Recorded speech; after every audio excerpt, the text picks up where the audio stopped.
guys, Anthony Carey with Function First and creator of the Pain-Free Movement Specialist. I want to share with you a corrective exercise today that's sort of an exercise, but the way we would position it in kind of the level A category, it's not technically an exercise. It might actually even go more in sort of the bucket of our foam rollers slash percussion gun, something we might do at the beginning. Keep in mind that this is specifically for the glenohumeral joint. We're not about treating symptoms, but sometimes we can have issues within the tissue and within the nervous system that are just really roadblocks in getting what we want to be able to do and adding to the apprehension of the client. And at the same time, we also know that there could be a lot of history that's going on in the shoulder girdle that's actually creating a descending problem into how the thoracic spine rotates, even in breathing. There's a lot of other opportunities where doing something specific to improve a asymptomatic shoulder can also improve some of the other stuff that we might see in the thoracic spine, even on the opposite side of the body. So what I'm going to show you is using, in this case, kind of a super band slash monster band, different brands out there. It's just this one's just about 1.5 inches, not recommended to use a really heavy one. And we're doing this, and what you'll see in a moment is that we're using the benefits of the elasticity of the band, which is different than just grabbing onto something that's fixed, like the post in a rack. And the reason for that is because it gives us the opportunity, or I shouldn't say gives the mechanoreceptors in the joints the opportunity to sort of sense whether this is abrupt and safe, or whether or not there's a risk of what we're going to be putting, the amount of torque or stress that we're going to introduce to the joint via the tissue.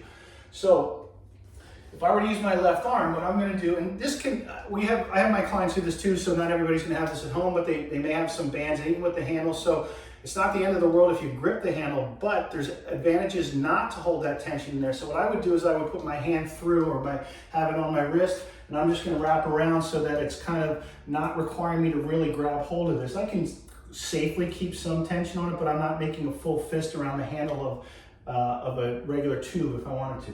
And then I'm going to step away.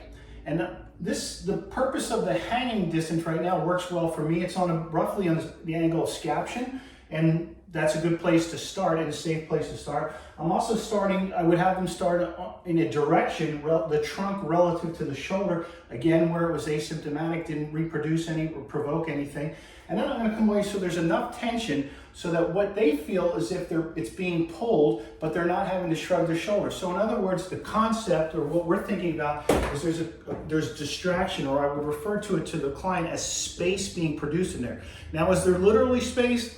Probably not, maybe at a microscopic level. But what you are doing by creating that sense of distraction is you're changing the input, right? And therefore the input, similar to what we might do with a foam roller, similar to what a massage therapist might do with their hands, we're changing the input.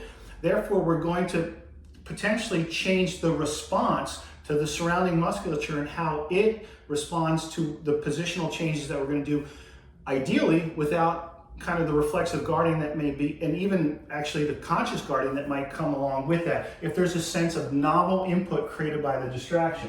So again, once I'm back here, I can play with a lot of different things, right? So initially what I would have a client do is in a nice, safe, and kind of a position that will benefit them, like I was saying earlier, where we'll create that. And a lot depends on what I do with my feet here. So there's going to be a sense of elongation through here, but I can also get down on one knee. And if I get down on one knee, that actually relatively raises my hand or my shoulder up into more flexion, right? I can also change the orientation of my body, where if I wanted to open up more, and there may be a limitation of that, I would open up this way. If I wanted to close more and have my scapula move a little bit differently, I can do this.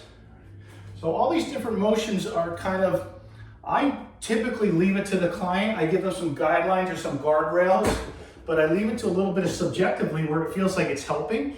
The duration isn't going to be more than a minute or two, again, because at the same time, you don't want to introduce a sense of fatigue where they have to start to tighten up and guard. So we'll do that on an asymptomatic shoulder that might have limited range of motion. We'll do it on a symptomatic shoulder in positions that do not provoke the shoulder in any way. And again, the idea is this is something done early on because it provides us a window of opportunity to get into more active movements that will reduce the threat that the receptors in the shoulder might sense from some movements that historically have produced it, because now we've just scrambled the input a little bit with some novelty with what we've done with the band. Love to hear your feedback, your thoughts. If you're using it, if you try it, let me know. And please spend some time with us at the Pain-Free Movement Specialist and play around on the site because there's a lot of great information there. Thank you for your time, guys.